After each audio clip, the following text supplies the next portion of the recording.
ಒಂದು ನಗರ ರೈಲು ನಿಲ್ದಾಣದಲ್ಲಿ ಒಬ್ಬ ಭಿಕ್ಷುಕ ವಾಸಿಸುತ್ತಿದ್ದ. ಅಲ್ಲಿ ಬರುವ ಮತ್ತು ಹೋಗುವ ರೈಲುಗಳಲ್ಲಿರುವ ಪ್ರಯಾಣಿಕರಿಂದ ಭಿಕ್ಷೆ ಬೇಡಿ ತನ್ನ ಹೊಟ್ಟೆ ತುಂಬುತ್ತಿದ್ದ. ಒಂದು ದಿನ ಭಿಕ್ಷೆ ಬೇಡುತ್ತಿರುವಾಗ ಅವನು ಸೂಟ್ ಬೂಟ್ ಧರಿಸಿದ ಎತ್ತರದ ವ್ಯಕ್ತಿಯೊಬ್ಬನನ್ನು ನೋಡಿದ. ಅವನು ಯೋಚಿಸಿದ, ಈ ವ್ಯಕ್ತಿ ತುಂಬಾ ಶ್ರೀಮಂತನಾಗಿ ಕಾಣುತ್ತಾನೆ. ಅವನ ಬಳಿ ಭಿಕ್ಷೆ ಬೇಡಿದರೆ ಖಂಡಿತ ಚೆನ್ನಾಗಿ ಹಣ ಕೊಡುವನು.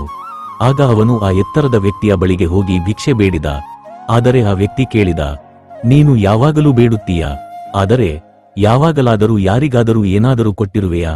ಭಿಕ್ಷುಕ ಆಶ್ಚರ್ಯದಿಂದ ಉತ್ತರಿಸಿದ, ಸಾಹೇಬ, ನಾನು ಭಿಕ್ಷುಕ, ಜನರಿಂದ ಯಾವಾಗಲೂ ಕೇಳುತ್ತೇ ಇರುವೆ. ನಾನು ಯಾರಿಗಾದರೂ ಏನಾದರೂ ಕೊಡುವಷ್ಟು ದೊಡ್ಡವನಲ್ಲ. ಆ ಎತ್ತರದ ವ್ಯಕ್ತಿ ನಗುತ್ತಾ ಹೇಳಿದ, ನೀನು ಯಾರಿಗಾದರೂ ಏನಾದರೂ ಕೊಡಲು ಸಾಧ್ಯವಿಲ್ಲವೋ? ಹಾಗಾದರೆ ಬೇಡಲು ಹಕ್ಕೇ ಇಲ್ಲ. ನಾನು ಒಬ್ಬ ವ್ಯಾಪಾರಿ, ಲೇನಾದೇನ, ಕೊಡುಪಡು ನಂಬುತ್ತೇನೆ. ನೀನು ನನಗೆ ಏನಾದರೂ ಕೊಡಲು ಸಾಧ್ಯವಾದರೆ ಮಾತ್ರ ನಾನು ನಿನಗೆ ಏನಾದರೂ ಕೊಡುವೆ. ಇದು ಹೇಳಿದ ನಂತರ ಆ ವ್ಯಕ್ತಿ ರೈಲಿಗೆ ಹತ್ತಿ ಹೊರಟು ಹೋದ. ಭಿಕ್ಷುಕನ ಹೊಸ ಯೋಚನೆ. ಆ ವ್ಯಕ್ತಿಯ ಮಾತು ಭಿಕ್ಷುಕನ ಮನಸ್ಸಿಗೆ ತೀವ್ರವಾಗಿ ಬಿದ್ದಿತು.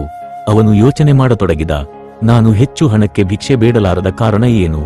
ಏಕೆಂದರೆ ನಾನು ಯಾರಿಗಾದರೂ ಏನಾದರೂ ಕೊಡುವುದಿಲ್ಲ. ಆದರೆ ನಾನು ಭಿಕ್ಷುಕ, ನಾನು ಕೊಡುವಂತಿಲ್ಲ. ಆದರೆ ನಾನು ಸದಾ ಬೇಡುತ್ತಲೇ ಇರಬಹುದಾ? ಹಲವಾರು ದಿನಗಳ ಯೋಚನೆ ನಂತರ ಅವನು ಒಂದು ತೀರ್ಮಾನ ಮಾಡಿದ. ಈಗಿನಿಂದ ಯಾರಾದರೂ ನನಗೆ ಭಿಕ್ಷೆ ಕೊಟ್ಟರೆ ನಾನು ಅವರಿಗೂ ಏನಾದರೂ ಕೊಡಬೇಕು. ಆದರೆ ಪ್ರಶ್ನೆ ಉದ್ಭವಿಸಿತು, ನಾನು ಏನನ್ನು ಕೊಡಬಹುದು? ಮೂರನೇ ದಿನ ರೈಲು ನಿಲ್ದಾಣದ ಸುತ್ತಲೂ ಪುಷ್ಪಗಳ ಮೇಲೆ ಅವನ ಕಣ್ಣು ಬಿತ್ತು. ಅವನು ಯೋಚಿಸಿದ, ನಾನು ಭಿಕ್ಷೆಗೆ ಬದಲಾಗಿ ಈ ಹೂವುಗಳನ್ನು ಕೊಡಬಲ್ಲೆ. ಅವನು ಕೆಲವು ಹೂವುಗಳನ್ನು ಕಿತ್ತುಕೊಂಡು ಭಿಕ್ಷೆ ಬೇಡಲು ಹೋದ. ಈಗ ಯಾವಾಗಲೂ ಯಾರಾದರೂ ಅವನಿಗೆ ಹಣ ಕೊಟ್ಟರೆ ಅವನು ಅವರಿಗೂ ಹೂವು ಕೊಡುವನು.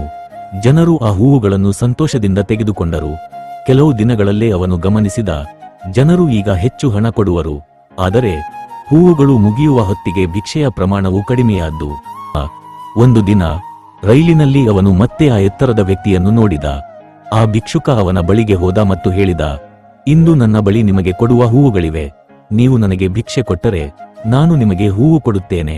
ಆ ವ್ಯಕ್ತಿ ಅದನ್ನು ನೋಡಿ ಸಂತೋಷಪಟ್ಟ.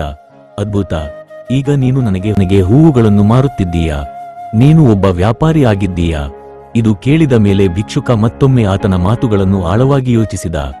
ನಾನು ಸತ್ಯವಾಗಿಯೂ ವ್ಯಾಪಾರಿಯೋ? ನಾನು ಭಿಕ್ಷೆ ಬೇಡುತ್ತಿಲ್ಲ, ನಾನು ಹೂವುಗಳನ್ನು ಮಾರುತ್ತಿದ್ದೇನೆ.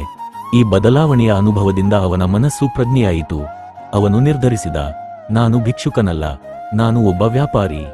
6ನೇ ತಿಂಗಳ ನಂತರ ಅದೇ ರೈಲು ನಿಲ್ದಾಣದಲ್ಲಿ ಇಬ್ಬರು ಸೂಟ್ ಬೂಟ್ ಹಾಕಿದ ವ್ಯಕ್ತಿಗಳು ಭೇಟಿಯಾದರು. ಒಬ್ಬ ವ್ಯಕ್ತಿ ಬೇರೊಬ್ಬನನ್ನು ನೋಡಿ ಕೇಳಿದ, ನಿಮ್ಮಿಗೆ ನಾನು ಯಾರು ಎಂದು ಗೊತ್ತಾ? ಮತ್ತೊಬ್ಬನು ಉತ್ತರಿಸಿದ, ನಾನು ನಿಮ್ಮನ್ನು ಕಂಡಿರುವಂತೆ ತೋರುತ್ತಿಲ್ಲ. ಆಗ ಮೊದಲ ವ್ಯಕ್ತಿ ನಗುತ್ತಾ ಹೇಳಿದ, ನಾವು ಈ ರೈಲಿನಲ್ಲಿ 3ನೇ ಬಾರಿಗೆ ಭೇಟಿಯಾಗುತ್ತಿದ್ದೇವೆ.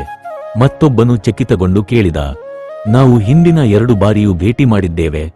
ಮೊದಲ ವ್ಯಕ್ತಿ ಹೇಳಿದ, ನಾವು ಮೊದಲ ಬಾರಿಗೆ ಭೇಟಿ ಮಾಡಿದಾಗ ನಾನು ಭಿಕ್ಷುಕನಾಗಿದ್ದೆ. 2ನೇ ಬಾರಿಗೆ ನಾನು ಹೂವಿನ ವ್ಯಾಪಾರಿ ಆಗಿದ್ದೆ. ಮತ್ತು ಈಗ ನಾನು ಹೂವಿನ ದೊಡ್ಡ ವ್ಯಾಪಾರಿ ಆಗಿದ್ದೇನೆ. ಅವನು ಮುಂದುವರಿಸಿದ, ನೀವು ನನಗೆ ಮೊದಲ ಬಾರಿ ಜೀವನದ ಮಹಾನ್ ತತ್ವವೊಂದನ್ನು ತಿಳಿಸಿದ್ದೀರಿ. ನಾವು ಏನಾದರೂ ಪಡೆಯಲು ಮೊದಲು ಏನಾದರೂ ಕೊಡಬೇಕು. ಮತ್ತು 2ನೇ ಬಾರಿ ನೀವು ನನಗೆ ಹೇಳಿದಿರಿ, ನಾನು ಈಗ ವ್ಯಾಪಾರಿಯಾಗಿದ್ದೇನೆ. ಈ ನಂಬಿಕೆಯು ನನ್ನ ಜೀವನವನ್ನೇ ಬದಲಿಸಿತು. ಈಗ ನಾನು ಹೂವುಗಳ ದೊಡ್ಡ ವ್ಯಾಪಾರಿಯಾಗಿದೆ. ಈ ಕಥೆ ನಮಗೆ ಒಂದು ಮಹತ್ವದ ಪಾಠ ಕಲಿಸುತ್ತದೆ. ನಾವು ಏನಾದರೂ ಪಡೆಯಲು ಮೊದಲು ಏನಾದರೂ ಕೊಡಬೇಕು. ನಾವು ನಮ್ಮನ್ನು ಹೇಗೆ ನೋಡುತ್ತೇವೆ ಎಂಬುದೇ ನಮ್ಮ ಜೀವನವನ್ನು ರೂಪಿಸುತ್ತದೆ. ನಾವು ತಮಾಷೆಗೆ ನಮ್ಮನ್ನು ಸಾಧಾರಣ ವ್ಯಕ್ತಿ ಎಂದು ಭಾವಿಸಿದರೆ ನಾವು ಸದಾ ಅಷ್ಟೇ ಇರುತ್ತೇವೆ. ಆದರೆ ನಾವು ನಮ್ಮನ್ನು ಮಹಾನ ವ್ಯಕ್ತಿ ಎಂದು ಭಾವಿಸಿದರೆ ನಾವು ಅದನ್ನು ಸಾಧಿಸಬಹುದು. ನಮ್ಮ ಯೋಚನೆಯ ಶಕ್ತಿ ಎಷ್ಟು ಪ್ರಬಲವೆಂಬುದನ್ನು ಈ ಕಥೆ ನಮಗೆ ತೋರಿಸುತ್ತದೆ. ನಮ್ಮ ಆತ್ಮಸಮ್ಮಾನ ಹೆಚ್ಚಿಸಿ ದೊಡ್ಡ ಕನಸು ಕಾಣೋಣ. ಭವಿಷ್ಯದಲ್ಲಿ ದೊಡ್ಡ ವ್ಯಕ್ತಿಯಾಗೋಣ.